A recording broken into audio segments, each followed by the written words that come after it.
Radhe Radhe. Welcome back to my YouTube channel Apeksha's books of wisdom. आप सबको नवरात्रि की बहुत बहुत शुभकामनाएं। आज पहला दिन माँ शैलपुत्री जी का है। सुनते हैं माँ शैलपुत्री पुत्री जी की व्रत कथा। वंदे वांछित लाभ्या चंद्रांतकेत शेखराम वृषारूढ़ाम शूलधराम शैलपुत्री यशस्विनीम। माता दुर्गा के पहले स्वरूप को शैलपुत्री के नाम से जाना जाता है। पर्वतराज हिमालय के यहाँ पुत्री के रूप में उत्पन्न होने के कारण इनका नाम शैलपुत्री है। वृषभ पर विराजमान इन माता जी के दाहिने हाथ में त्रिशूल और बाएं हाथ में कमल का फूल सुशोभित है। यही नव दुर्गाओं में प्रथम दुर्गा है। अपने पूर्व जन्म में इन्होंने प्रजापति दक्ष की कन्या के रूप में जन्म लिया था, तब इनका नाम सती था।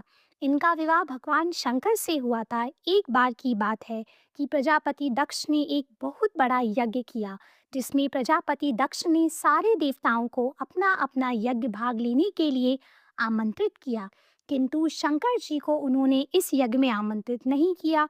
सती जी ने जब यह सुना कि उनके पिता प्रजापति दक्ष एक अत्यंत बड़े और भव्य यज्ञ का अनुष्ठान करने जा रहे हैं, तब वहां यज्ञ जाने के लिए उनका मन करने लगा और अपनी यह इच्छा उन्होंने शंकर जी के आगे प्रकट की। सारी बातों सुनकर उस पर विचार करने के बाद भगवान शंकर जी ने कहा, आपके पिता प्रजापति दक्ष हमसे रुष्ट हैं।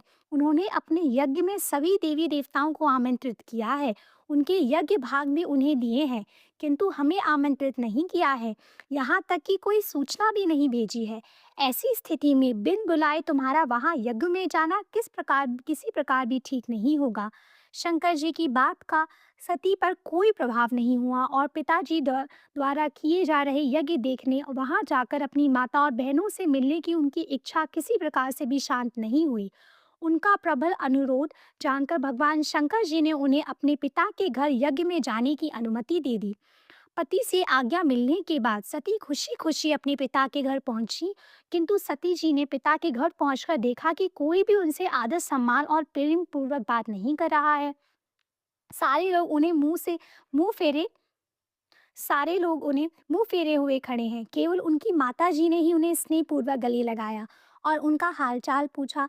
बहनों और अन्य परिवारजन की बातें भी व्यंग्य और उपहास से भरी हुई थीं। परिजनों द्वारा किए जा रहे इस व्यवहार से सती जी के मन को बहुत दुख हुआ। उन्होंने यह भी देखा कि कहीं वहां उनके पति भगवान शंकर के प्रति तिरस्कार का भाव है। प्रजापति दक्ष ने उनके प्रति बहुत अपमानजनक शब्द भी कहे। यह सब देखकर सती का हृदय ग्लानि, शोक और क्रोध से भर गया। उन्होंने सोचा अपने पति की बात ना सुन